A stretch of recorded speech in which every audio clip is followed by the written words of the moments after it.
Bapa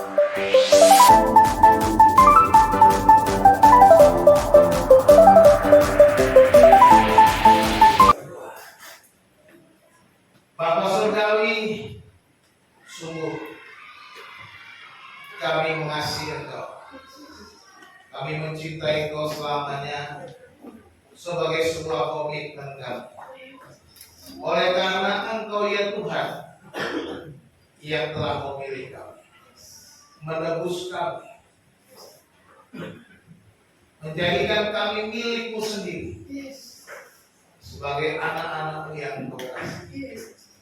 Terima kasih Tuhan untuk karya terindah, karya terbesar dalam hidup kami yang telah Kau berikan kepada kami. Terpujilah nama Tuhan. Bapa, kami mau mendengarkan sebagian dari firman Tuhan. Kami buka hati dan pikiran kami. Seluruh tubuh jiwa roh kami penuhilah dengan roh-Mu ya Tuhan.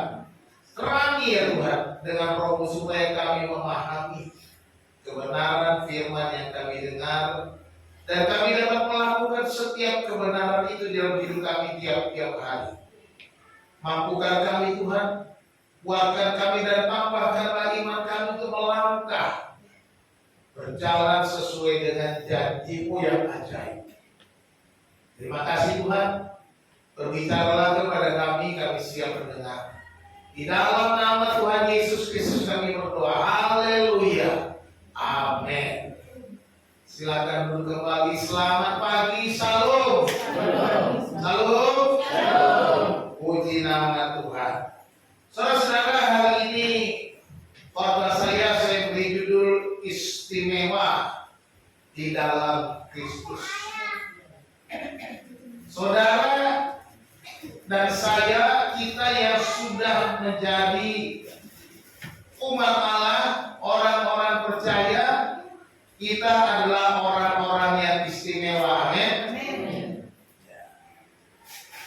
Kalau kita orang yang istimewa, maka kita juga harus tunjukkan jati diri kita sebagai orang yang istimewa itu. Jangan lagi sama seperti orang lain, nggak kelihatan istimewanya. Jadi mari kita hari ini kita belajar kebenaran firman. Kita buka dari dalam Efesus pasal 1 ayat yang ketiga sampai ayat yang ke-14. Efesus pasal 1 ayat 3 sampai ayat 14. Kita baca berbalas-balasannya. Saya membaca ayat 3, saudara ayat 4, dan seterusnya sampai ayat yang ke-14. Demikian firman Tuhan. Efesus 1 ayat 3 sampai 14.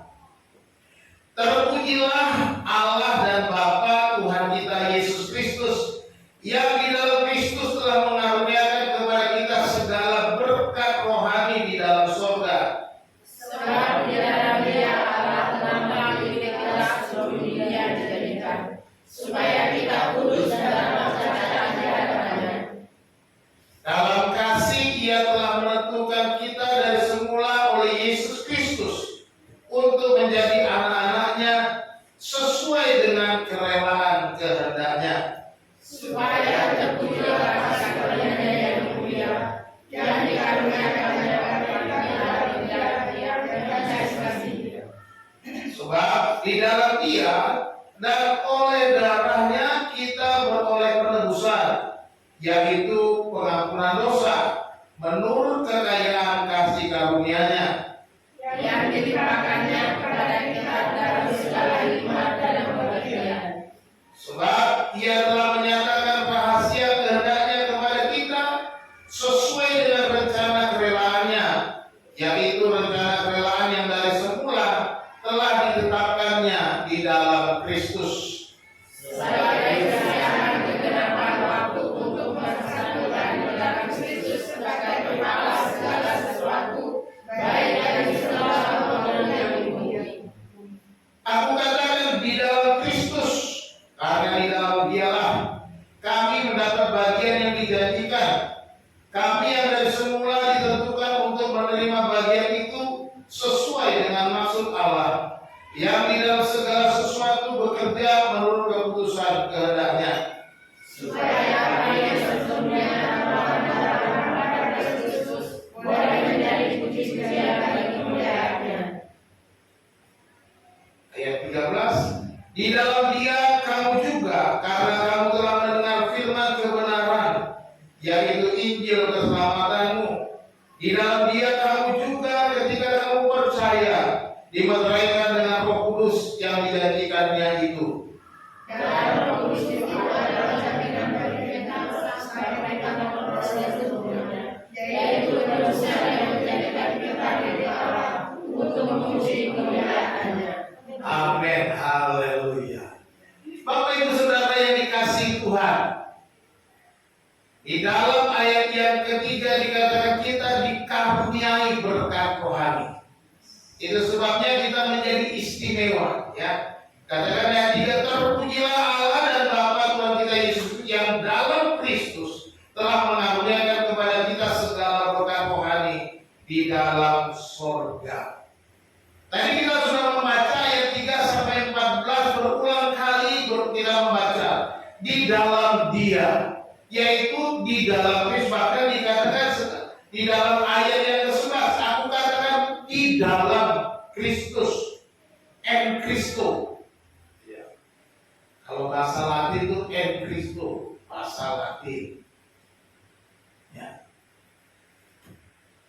Bahwa kita dikaruniai segala berkat-berkat rohani yang ada di dalam surga sudah dikaruniakan kepada kita. Betapa istimewanya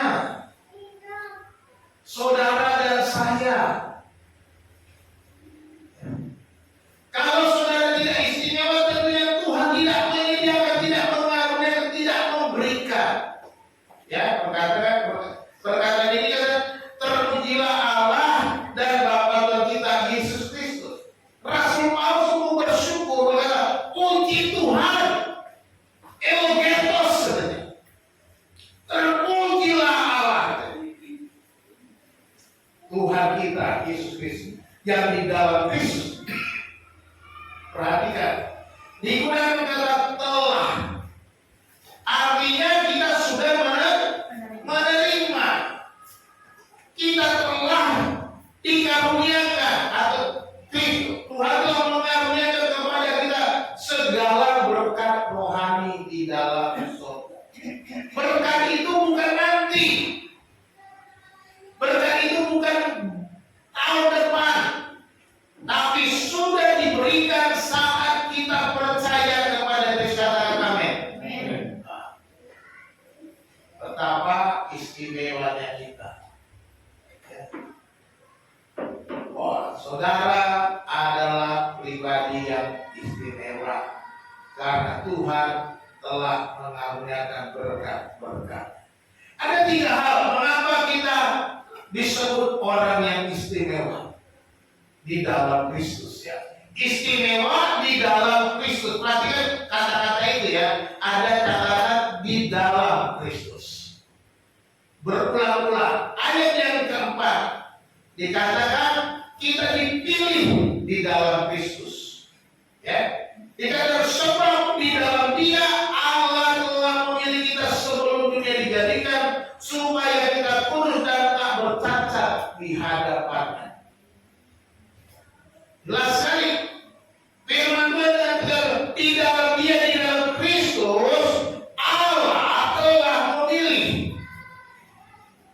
Perhatikan, saudara dipilih bukan karena siapa saudara. Saudara dipilih bukan karena jabatan saudara. Saudara dipilih bukan karena kesalehan saudara. Saudara dipilih bukan karena kerajinan saudara. Saudara dipilih di dalam Kristus. Artinya apa? Semua orang yang percaya kepada Kristus dipilih. Semua orang siapa saja dapat menjadi orang pilihan Allah, tetapi pilihan itu menjadi efektif apabila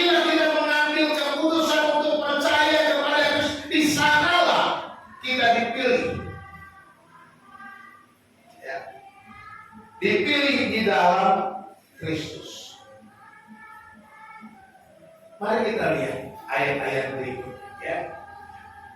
Dikatakan di sana bahwa kita dipilih sebelum dunia dijadikan. Di dalam Kristus Allah telah memilih kita sebelum dunia dijadikan. Kristus sudah ada sebelum saudara ada. Kristus sudah ada sebelum kita ada. Itu sebabnya Allah memilih kita sebelum dunia dijadikan.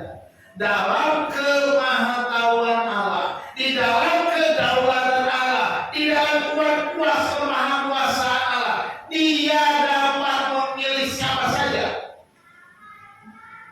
Dari sekian miliar manusia yang akan lahir sampai tahun berapa kita nggak tahu. Ada orang-orang pilihan Allah, ada orang-orang yang mengambil keputusan, yang menyerahkan diri, yang datang untuk percaya mereka akan datang kepada Tuhan. Maka kita sebut istimewa. Aku istimewa. Gimana punya? Kamu istimewa. Terus Tuhan ciptakan kita sangat istimewa. Amin. Anak sekolah minggu nyanyi begitu. Kita juga perlu ingat, bapak-bapak, ibu-ibu, walaupun lalu sekolah minggu ingat, kita itu istimewa karena kita dipilih sebelum dunia dijadikan. Dipilihnya di dalam Kristus. Dia bukan melihat kita, tapi dia memandang kepada Kristus yang sudah memberikan hidupnya, menyerahkan dirinya, mati di atas kayu salib, dikuburkan dan bangkit kembali. Kita yang percaya pada kematian kebangkitan Kristus, kitalah orang-orang yang istimewa itu. Perhatikan ayat selanjutnya, ada supaya kita kudus dan tak bercacat. Berarti ada sebuah penyucian. Bapak Ibu, kita disebut orang kudus. Ini adalah pengudusan secara posisi. Kita mungkin banyak dosa, kita mungkin banyak salah, kita mungkin tidak pernah jatuh lagi. Ketika kita percaya kita jatuh, ketika kita percaya kita gagal, ketika kita percaya kita bikin dosa. Ya. Bagaimana itu? Ini dikuduskan itu secara posisional. Di hadapan Allah, di mata Tuhan, ketika dia melihat saudara dan saya, dia memandang Kristus yang adalah kudus itu. Kudus tak bercacat. Itu sebabnya dipilih di dalam Kristus. Secara posisi, secara keberadaan saudara di mata Tuhan, kudus tak bercacat. Makanya pengudusan itu ada 3 hal. Pertama, kekudusan secara posisi ketika kita percaya. Kita dipandang oleh Tuhan sebagai orang kudus, sekalipun kita orang berdosa.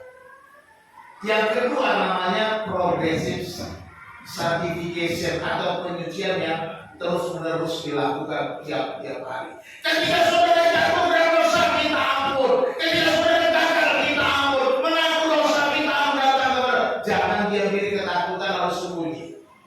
Atau saudara makin asik bikin dosa, tidak pernah ngaku-ngaku. Nah itu bahaya. Ya. Jadi di sini namanya progresif sanctification atau penyucian yang terus-menerus, penyucian yang terjadi setiap hari, penyucian yang terjadi dalam kehidupan kita tiap-tiap hari. Ketika kita gagal, kita bangkit lagi. Itulah pengudusan secara progresif berdasarkan perjalanan hidup kita. Ada yang ketiga, penyucian yang ketiga namanya penyucian final, final sanctification, penyucian akhir. Apa? Saat Yesus datang kedua kali, saat kita diubahkan, saat kita dengan tubuh kemuliaan, kita lepas dari dosa, kita lepas dari daging, kita hidup dalam kemuliaan, kita sudah menjadi kudus sama seperti Kristus atau sama seperti malaikat-malaikat yang tinggal di surga. Itu namanya penulisan hati.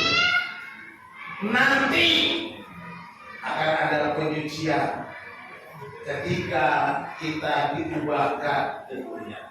Kita sudah belajar bahwa Yesus akan datang kedua kali.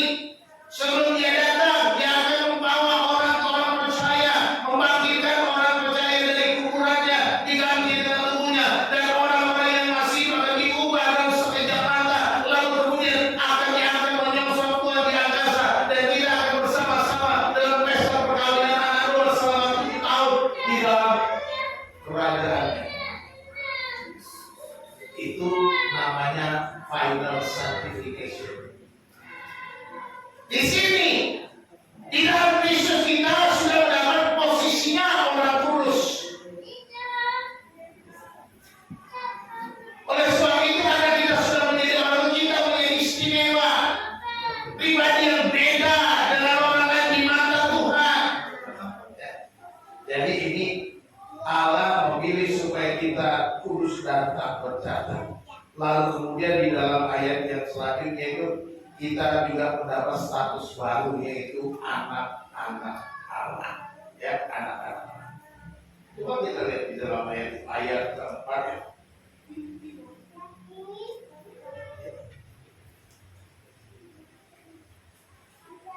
Ayat yang kelima, dalam kasih yang telah menentukan kita dan semua orang Yesus untuk menjadi anak-anaknya sesuai dengan kerelaan kehendaknya. Itu ayat yang kelima. Jadi sekarang kita menjadi anak-anak Allah. Ini adalah satu baru kita. Kita dipilih kudus dan menjadi anak Allah. Istimewa. Supaya kita menjadi anak-anak Allah. Yang tadinya kita tidak ada apa-apanya, yang tadinya kita tidak berani, yang tadinya kita mungkin, oh saya penuh dengan cacat dan celah, saya penuh dengan segala kelemahan. Hari ini memang Tuhan kau istimewa, karena kau anak Allah. Indah ya, jadi anak Allah. Gimana kalau tiba-tiba Prabowo nama anak? Dia bilang, Arade Putra, kamu saya angkat jadi anak saya. Gimana kepala putra, kupingnya pun tambah tinggi. Jadi istimewa. Ya, seperti sama tuh Mayor Teddy yang naik pangkat jadi Letkol Teddy. Wah, itu baru jadi ajudan aja sudah istimewa. Baru jadi ajudan, apalagi kalau jadi anak-anak lebih istimewa. Kan kita bisa bayangkan. Nah, saudara yang dikasih Tuhan, sekarang kita bukan lagi anak manusia, tapi anak Allah. Allah adalah Raja segala raja, Allah Sang Pencipta, Allah yang Maha Tinggi, Allah yang Maha Kuasa. Kita disebut anak-anak Allah. Dipilih supaya kita kudus menjadi anak-anak Allah. Ini luar biasa. Ya, kita dipilih di dalam Kristus, bukan karena siapa kita, bukan karena hebatnya kita, bukan dengan kuatku ku berjalan, amin, bukan dengan kuatku ku melangkah, haleluya. Kita bukan karena kekuatan kita, tapi karena anugerah Tuhan kita mendapatkan status baru dari anak-anak, kita bisa melangkah menjadi pribadi yang sangat istimewa. Sudah dipilih oleh Tuhan. Ibu-ibu saya mau tanya, kalau belanja kemasan, beli tomat pilih-pilih nggak? Beli kentang pilih-pilih nggak? Pilih. Kira-kira pilihnya yang bagus sampai yang jelek? Bagus. Tapi pernah nggak waktu pilih yang jelek, yang bagus-bagus itu sampai emak ada yang jelek juga? Salah pilih ya? Ternyata ada yang salah pilih, ya kan? Bisa bayangkan. Jadi sekarang saya mau kasih tahu, manusia ibu-ibu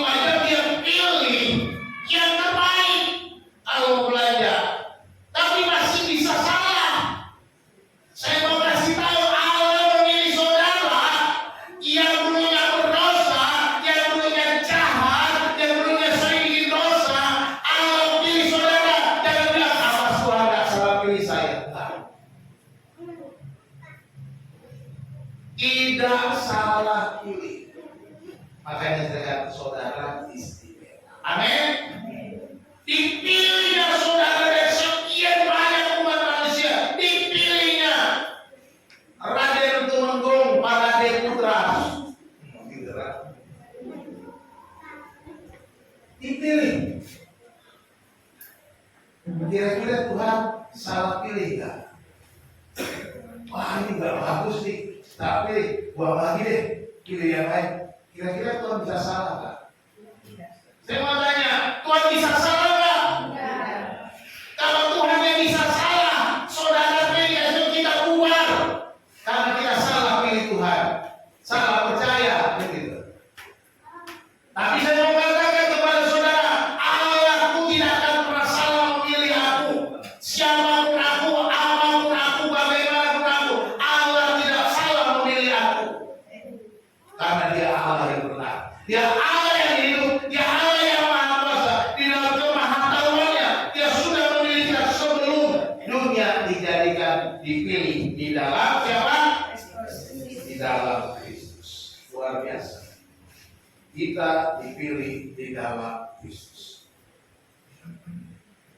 Aku istimewa, kamu istimewa. Tuhan ciptakan kita sangat istimewa. Amin. Haleluya. Yang kedua, kita istimewa sebab kita ditebus di dalam Kristus. Kita istimewa sebab kita ditebus di dalam siapa? Kristus. Ayat 7 bilang apa? Coba kita baca sama-sama. 2, 3. Sebab di dalam Dia dan oleh darahnya kita beroleh penebusan, yaitu pengampunan dosa menurut kekayaan kasih karunia-Nya. Ini soal tebus menebus. Ini persoalan di pasar. Ya, pasar budak gitu ya. Ditebus. Saya sudah tanya waktu kita pasca kemarin, kita ditebus dari siapa? Hah? Halo, masih ingat? Ditebus dari siapa kita? Untuk apa Kristus menebus kita? Membayarnya untuk siapa? Kita tebusannya dibayar kepada siapa? Kepada Tuhan, kepada Allah. Kenapa kita perlu ditebus? Karena Allah murka. Allah tidak mau berhubungan lagi karena dosa kita. Oleh sebab itu Kristus mati untuk menggantikan kita supaya kita diterima oleh Allah. Dosa-dosa kita dibayar, hutang dosa kita sudah dipakukan di kayu salib, hutang dosa kita sudah dikuburkan bersama dengan Kristus, hutang dosa kita sudah selesai. Yesus yang bayar. Ya.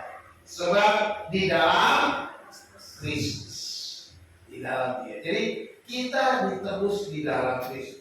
Dan oleh darah Kristus kita beroleh penebusan, yaitu pengampunan dosa menurut kekayaan kasih karunia-Nya. Kita lihat satu persatu ayat. Mulai dari ayat 7 tadi kita lihat ini. Kita ditebus oleh ayat itu. Kita ditebus dan kita sudah lunas dibayar. Itu 1 Korintus pasal 6 ayat 20 bilang, sebab kamu telah dibeli dan harganya telah lunas dibayar, karena itu muliakanlah Allah dengan tubuhmu. Ayat 7 ayat 23 bilang itu. Karena kamu telah dibeli dan harganya telah lunas dibayar, karena itu janganlah kamu menjadi hamba manusia. Penebusan ini berarti Kristus membayar harganya. Kita sudah dibeli dari pasar dosa. Kita terikat dengan dosa. Kita menjadi tidak layak di hadapan Tuhan. Dan Tuhan mau menerima kita kalau dosa itu sudah dibayar. Ya, bayar apa? Darah Yesus. Ya.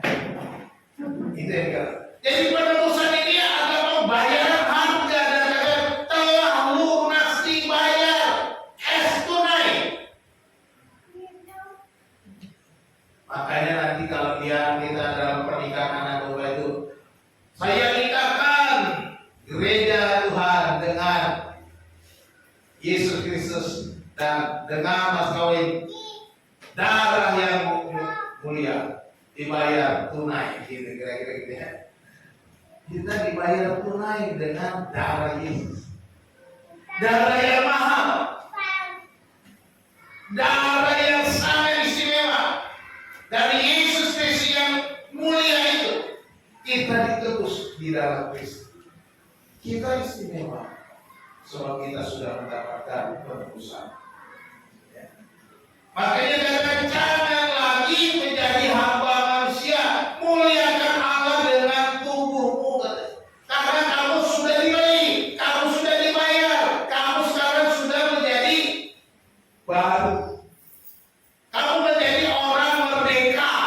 Ya, menariknya di sini. Kita ditebus menjadi orang merdeka.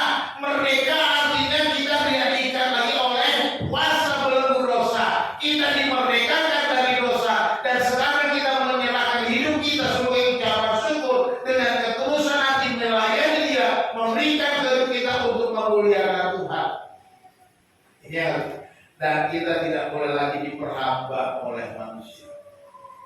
Diperhamba artinya di sini jangan lagi kita ngikutin aturan-aturan yang bertentangan dengan firman Tuhan. Harus begini, harus begitu, dan lain sebagainya yang tidak sesuai dengan firman Tuhan. Ya. Contoh, saudara yang orang Batak boleh setuju, nggak setuju, tapi saya sarankan saudara setuju sama saya. Kalau saudara pergi ke kuburan, nggak usah ngidupin rokok. Pak, aku datang Pak, silakan merokok, hidupin rokok. Ngapain? Emang dia merokok lagi kagak?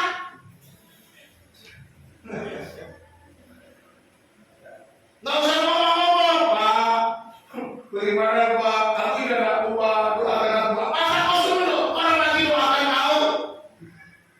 Nggak perlu lagi.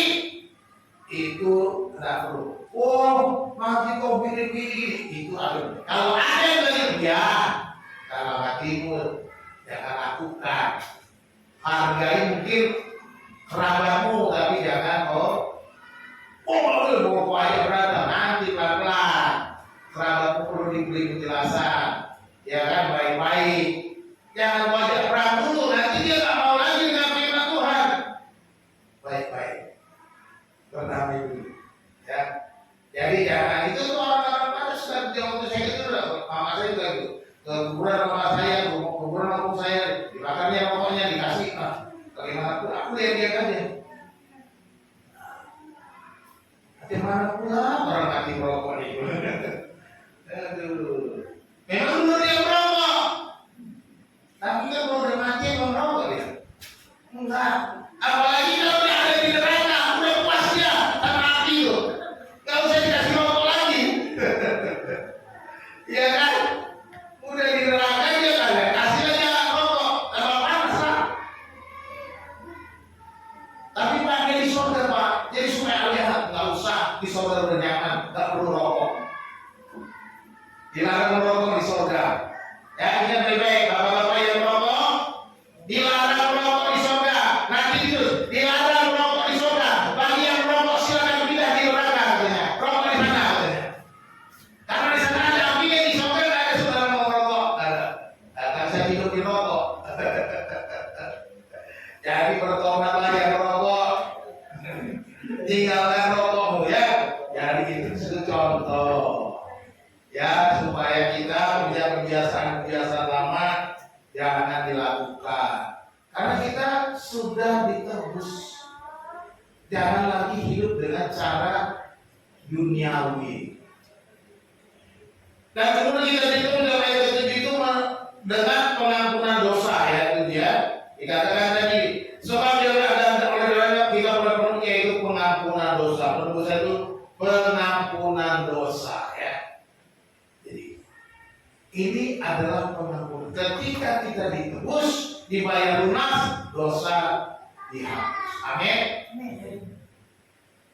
Dosamu dihapus sejauh timur, mana timur? daripada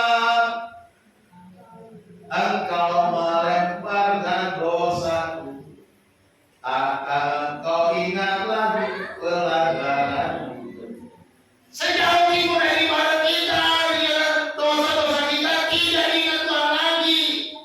Tapi kita saja yang bikin dosa terus. Nah itu repotnya itu. Tuhan sudah lupa dosa kita, tapi kita masih ingat dosa kita, masih lakukan lagi. Masih happy Pak, kayaknya susah melepaskan dosa ini. Kayaknya enak banget Pak. Nah itulah dosa memang menikmat. Jadi tinggalkan itu. Dalam Kolose 1:14 dikatakan, di dalam Dia kita memiliki penebusan kita, yaitu pengampunan dosa. Kolose 1:14 diulangi lagi. Sama seperti Efesus pasal 1 ayat 7.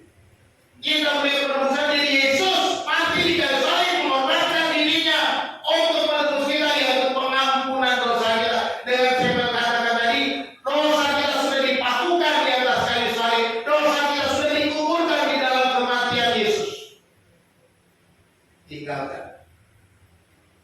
Yesus bangkit dengan hidup yang baru, demikian juga kita bangkit dengan hidup yang baru.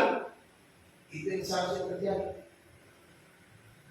Kita mendapatkan pengampunan dosa. Dan kemudian dikatakan kita menerimanya menurut kekayaan kasih karunia-Nya, ya. Di dalam ayat 78, ya. Kita menerima seluruh kekayaan kasih karunia. Efesus pasal 2 ayat 18. Sebab karena kasih karunia kamu diselamatkan oleh iman. Itu bukan hasil usahamu, tetapi pemberian Allah. Itu bukan hasil pekerjaanmu. Jangan ada orang yang membanggakan diri. Ya, kalau kita membaca ayat 8, ayat 7 dan 8 ini juga dijelaskan benar-benar kelihatan. Sebab di dalam Dia dan oleh darahnya kita beroleh penebusan, yaitu pengampunan dosa menurut kekayaan kasih karunia-Nya yang dilimpahkannya kepada kita dalam segala hikmat dan pengertian. Jadi kita mendapat pengampunan menurut kekayaan kasih karunia Kristus.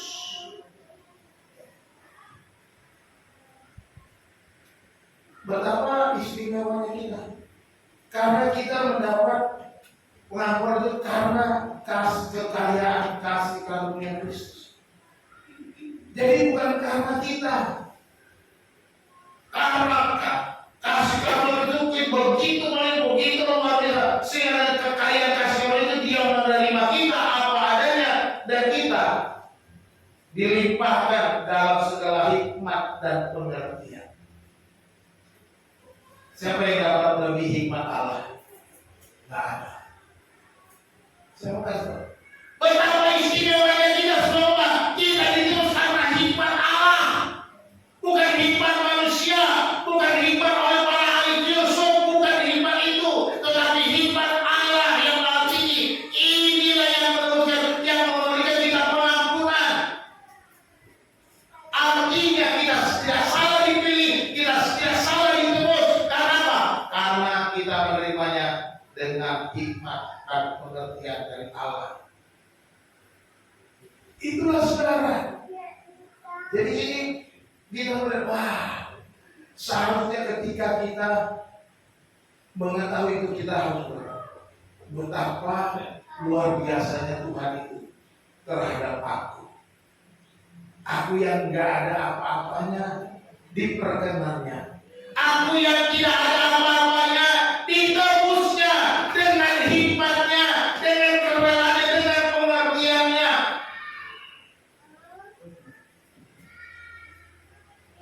Masa kita tidak menghargai Tuhan? Dan juga sesuai dengan kerelaannya, ayat 9.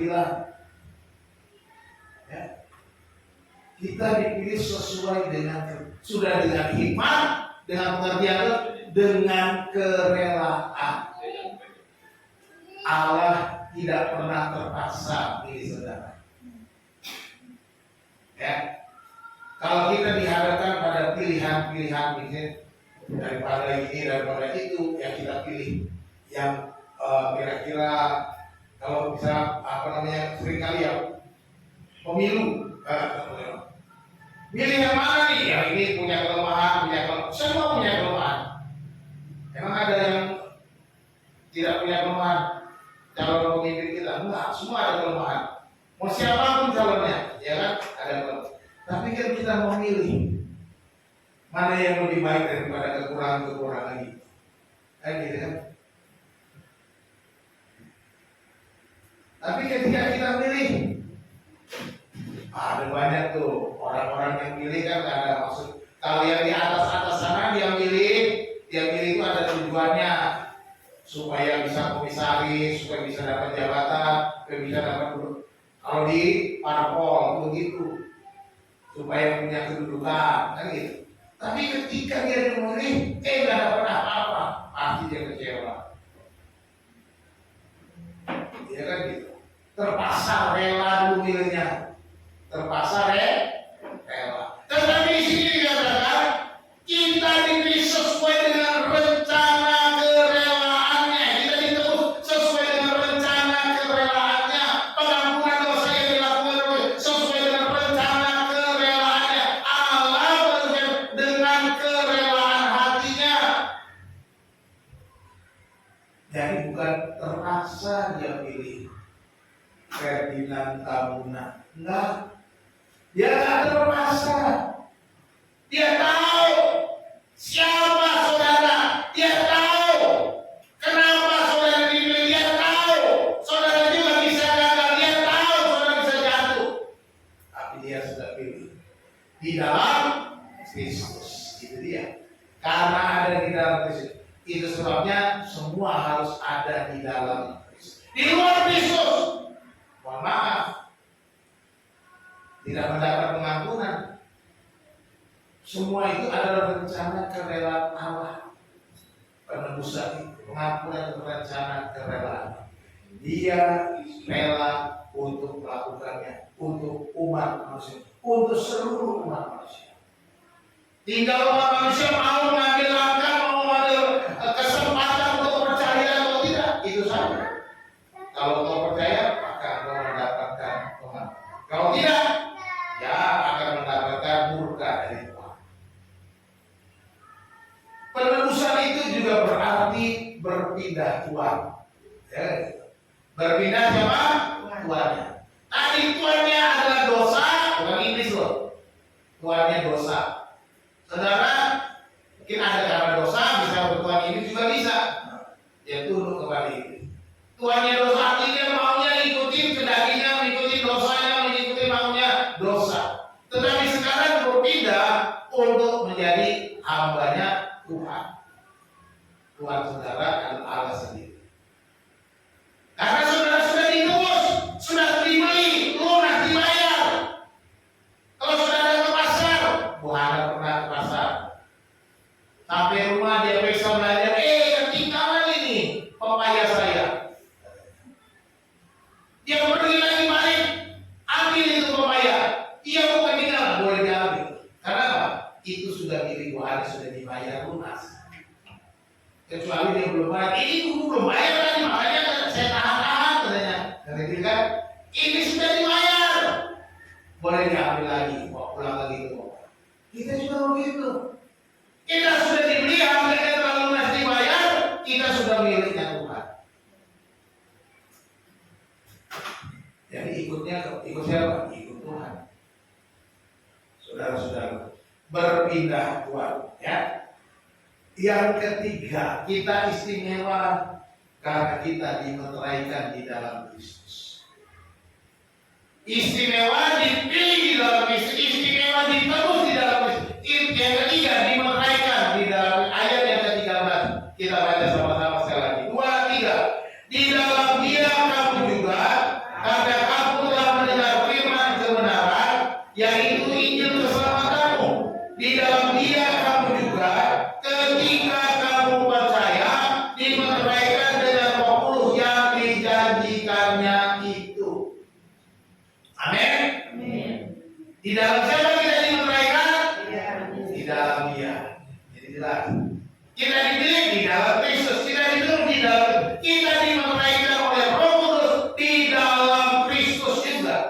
Ya. Di dalam Dia kamu juga ketika kamu percaya. Ya. Saat kita percaya, ada materai yang diberikan kepada kita. Saya suka juga dulu nonton apa namanya film-film klasik dari Cina itu kan kerajaan-kerajaan. Wah, ada materai raja cincinnya. Kalau udah dapat materai cincin raja sudah aman, ya, berkuasa. Kira-kira itu ada dalam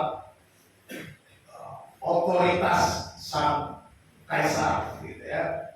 Nah sekarang kita tahu itu, kita dimeteraikan, kita dicap katanya, sah milik Allah. Ya, kita dimeteraikan cap, yaitu Roh Kudus yang dijanjikan.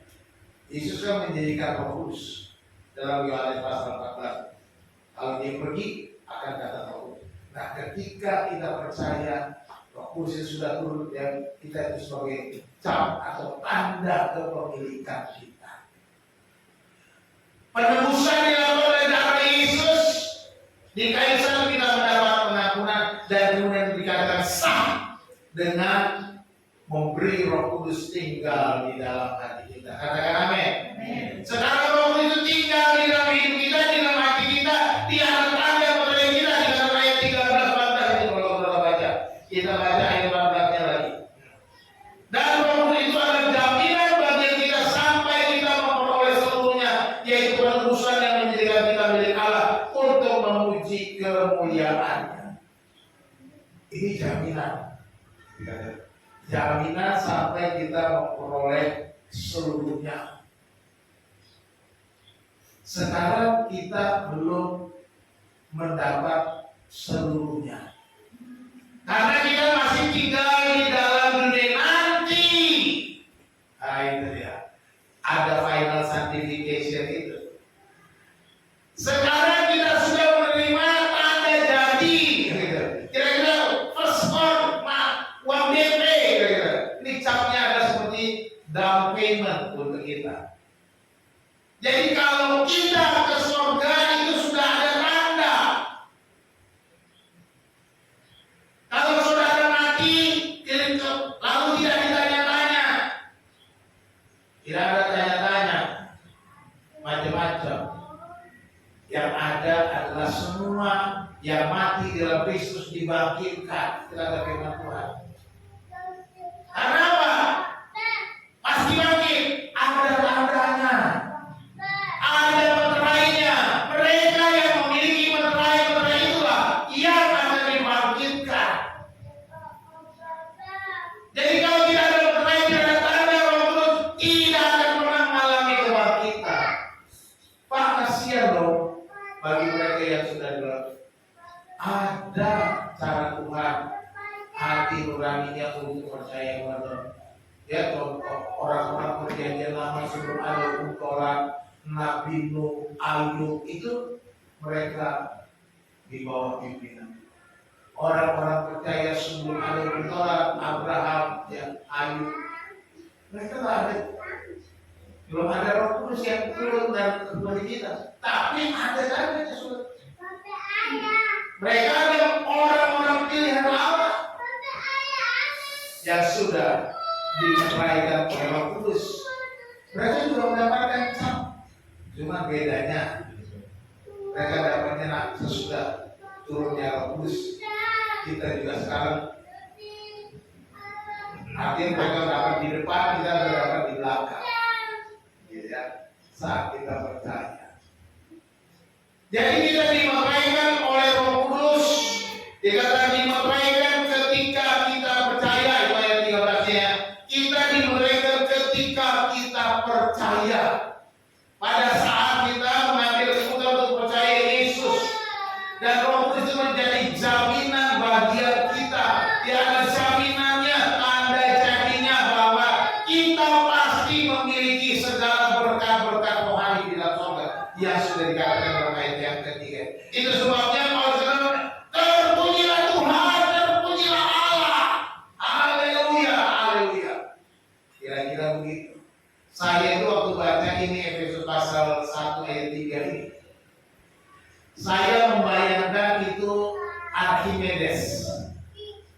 Saudara kenal Archimedes? Ada yang pernah dengar nama Archimedes nggak? Ada angkat tangan? Archimedes. Oh, ada satu. Yang lain nggak pernah dengar nama Archimedes? Archimedes itu filsuf Yunani. Ya, dia bukan orang Batak yang jelas. Ya, nggak punya marga Tambunan, nggak, bukan psikolog juga. Archimedes ini disuruh raja untuk menimbang mahkotanya. Dia bingung dari mana nimbangnya, apa masuk segala macam. Lalu dia lagi berpikir bercari-cari jalan bagaimana menimbang massa daripada mahkota raja ini. Lalu dia, karena zaman dulu pakai kalau mandi itu pakai kayak bathtub gitu, ada bak. Jadi dia begitu dia masuk, air itu tumpah. Tumpah. Lalu disitulah dia teringat, oh aku ketemu. Lalu dia lari dari bak itu. Dia berteriak, senang banget. Sudah kutemukan, happy banget, bahagia banget. Saking bahagianya dia lari, dia lupa bagaimana. Telah dia lari untuk menemukan cara yang baik untuk bisa menimbang masa mahkota raja. Saya membayangkan Paulus seperti itu. Ketika dia tahu dia istimewa, dia bilang, puji Haleluya. Aku sudah temukan, aku ini istimewa karena aku dipilih sebelum dunia dijadikan. Aku ditemukan dalam Yesus, aku dipercaya di dalam Yesus. Haleluya. Itu yang mau dikatakan. Maka dikatakan ayat ini, terpujilah Allah. Karena kita sudah menerima jaminan sebagai milik Allah. Ya, di dalam ayat 14 jaminan itu menjadikan kita milik Allah. Jadi di sini dipertegas kembali bahwa kita adalah milik Allah. Engkau bukan milik dirimu sendiri lagi. Engkau bukan lagi milik kedaginganmu. Engkau lagi tidak lagi diperbudak oleh dosa. Engkau bisa melawan dosa. Kalau dulu engkau susah melawan dosa karena tidak ada kuasa, sekarang ada Roh Kudus yang memeraikan engkau, kemudian engkau kuat bisa melawan kuasa dosa. Ya, kita dipilih juga ayat 14 untuk memuliakan Allah. Ya. Jadi kita sudah berpindah tempat. Inilah yang disebut anak yang istimewa, pribadi yang istimewa, orang istimewa karena ada di dalam Kristus. Kalau di luar Kristus, tak ada yang istimewa. Minta maaf, itu kata Alkitab. Mau ngomong apapun ya terserah. Sombong apa itu Pak Ferdinand? Kok cuma dia aja? Iya, kalau kau mau ya percaya Yesus, masuk di dalam Yesus, sudah selesai. Cuma itu dia salah. Kan Yesus bilang, di luar aku kamu tidak dapat berbuat apa-apa. Udah jelas. Di luar aku kamu tidak dapat berbuat apa-apa, kata Yesus.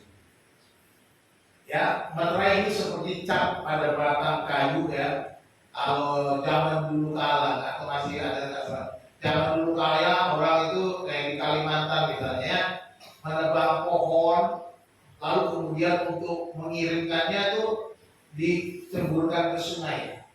Lalu dari sungai itu terus sampai ke muara, sampai dengan kapal ambil dari muara masuk kiri. Tapi batang-batang kayu itu sudah ditandai.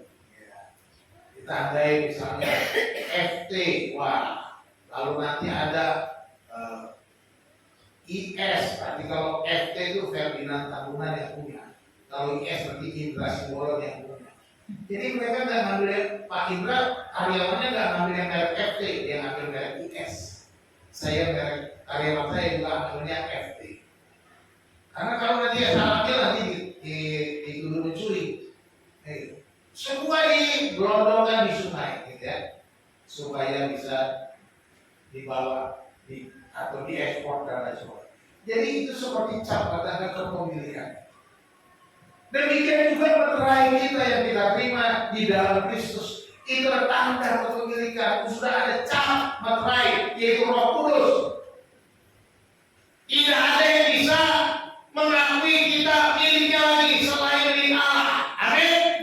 Iblis bilang, oh ini Iblis, boleh saya, sorry please. Kata si Tuhan Yesus. Ini yang capnya darahku sudah, materai ada, Roh Kudus sudah ada di hatinya. Si Iblis pun ingat. Lalu dia bilang, nah gini, si Iblis kan udah begini. Ya, aku sudah bayar, lunas. Selesai. Mau ngomong apa? Ada orang yang mau memilihnya? No. Kita sudah dimeteraikan. Ini luar biasa. Arti makanya kalau darah itu istimewa. Apalagi betapa hebatnya kita karena Kristus, bukan karena kita hebatnya, karena Tuhan Yesus. Di dalam Kristus kita menjadi istimewa. Ya. Jadi kita sudah menjadi miliknya Tuhan. Muliakanlah Tuhan, katanya kan? Muliakanlah Tuhan. Untuk kemuliaan Tuhan inilah panggilan kita. Saudara menjadi pribadi istimewa, dipilih, ditebus, dimeteraikan, bukan supaya saudara tambah sombong, bukan supaya saudara bertambah menjadi orang yang sok-sokan, tetapi semakin rendah hati, semakin melayani, semakin memuliakan nama Tuhan. Istimewa di dalam Kristus. Yang pertama, apa? Apa? Jangan takut-takut. Yang pertama, kita istimewa sebab kita sudah dipilih. Dipilih. Tangan pendek, 500, tangan panjang, Maria katanya. Tuh, kalau orang dagang, tangan pendek 500, tangan panjang Maria, paling tangan panjang. Itu bercanda. Ya. Jadi ingat saudara-saudara, kita sudah dipilih. Kalau kita lihat diri kita harusnya bersyukur kalau kita dipilih oleh Tuhan. Ya. Mari kita tunjukkan jati diri kita sebagai anak-anak Allah dengan hidup berbeda dari dunia ini. Bagaimana saudara bergaul dengan teman saudara? Bagaimana saudara punya usaha? Apakah saudara punya usaha masih citing timbangan? Hati-hati kata Alkitab, tidak boleh menipu dengan timbangan. Jangan sampai timbangan saudara beda. Ya, Alkitab melarang kita mengubah batu timbangan. Yang kerja, apakah saudara kerja dengan sebagai seorang anak Allah, sebagai orang pilihan Allah? Itu kerjalah dengan baik. Yang sekolah yang baik, raih masa depanmu, cita-citamu, jangan buang-buang waktumu. Selagi ada kesempatan, gunakan sebaik mungkin. Mari kita sadari kita sudah dipilih. Tunjukkan jati dirimu sebagai anak Allah. Yang kedua, kita istimewa di dalam Kristus sebab kita sudah ditebus. Karena kita sudah ditebus, kita layani Tuhan sebagai hamba yang setia dan yang sudah ditebus. Layani Tuhan ini penting. Beberapa hari lalu renungan saya juga gitu ya. Layani Tuhan karena sudah menjadi orang yang merdeka. Layani Tuhan.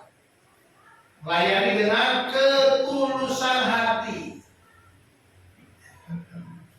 Kesetiaan kita akan nampak karena ketulusan kita dalam melayani. Kalau kita nggak tulus melayani Tuhan, itu tidak ada nilainya. Di mata Tuhan tidak bernilai. Tuhan melihat hati, makanya kita harus tulus dalam melayani Tuhan. Tulus. Tidak ada pikiran macam-macam. Tidak ada memikirkan mementingkan diri sendiri ya. Merasa lebih hebat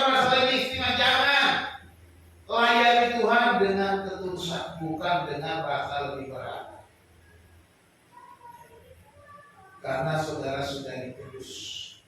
Yang ketiga, istimewa dalam Kristus karena kita sudah dimeteraikan oleh Roh Kudus.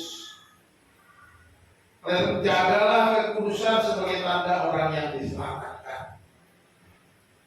Jagalah kekudusan hidup, ya, sebagai orang yang sudah diselamatkan.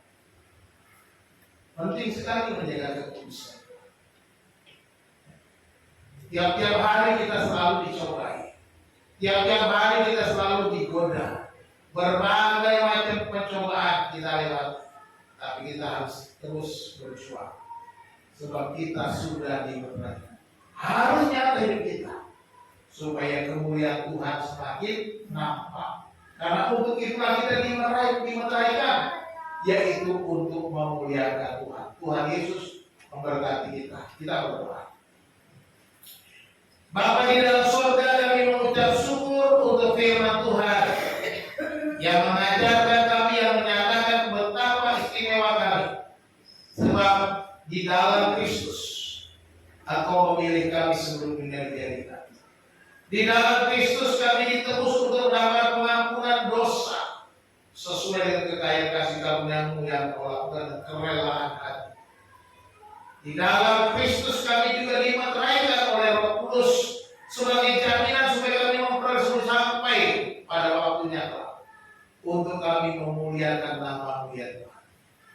Tuhan, terima kasih. Sebab siapakah kami Tuhan, orang berdosa ini, orang yang lemah, penuh dengan segala cacat celah dan kejahatan. Tetapi karena Engkau Tuhan di dalam Kristus memilih kami, menebus kami, memeteraikan kami, sehingga kami menjadi berarti, sehingga kami menjadi istimewa di hadapan Tuhan.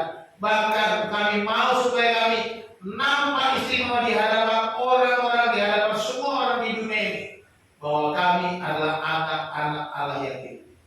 Terima kasih Tuhan, ajar kami untuk ingat firman Tuhan dan melakukan kebenaran, menjadi berkat, menjadi terang, menjadi saksi, melayani, memuliakan nama Tuhan dimanapun kami berada, supaya kuasa-Mu bekerja. Berkati firman-Mu di segala bangsa, berkati pelayanan kami, berkati rencana rapat BPJ, berkati juga semua jemaat ya Tuhan, supaya sehati sepikir dalam pelayanan pekerjaan Tuhan. Berkati juga seluruh anggota jemaat yang tidak hadir dan hari ini tidak bisa bersama kami, mungkin karena sakit. Kalau ada yang sakit Tuhan coba sembuhkan, khususnya orang yang Tuhan sembuhkan di dalam nama Yesus. Dan semua yang lain yang malas Tuhan tegur, yang malas Tuhan didik, Tuhan hajar supaya bertobat, supaya mencari Tuhan dengan seluruh hati. Tuhan tolong biar kuasa-Mu bekerja. Tuhan, kami serahkan semuanya dalam tangan Tuhan. Jika ada yang sibuk ada kegiatan yang lain, Tuhan tolong jaga mereka tidak jatuh dalam berbagai pencobaan, supaya minggu-minggu mendatang pada kegiatan kami boleh bersama beribadah. Terima kasih Tuhan, terima kasih hamba-Mu selesai berbicara Bapa. Roh Kudus biarlah betul berbicara kepada kami, supaya kami dapat memuliakan nama. Di dalam nama Tuhan Yesus Kristus kami berdoa. Haleluya. Amin.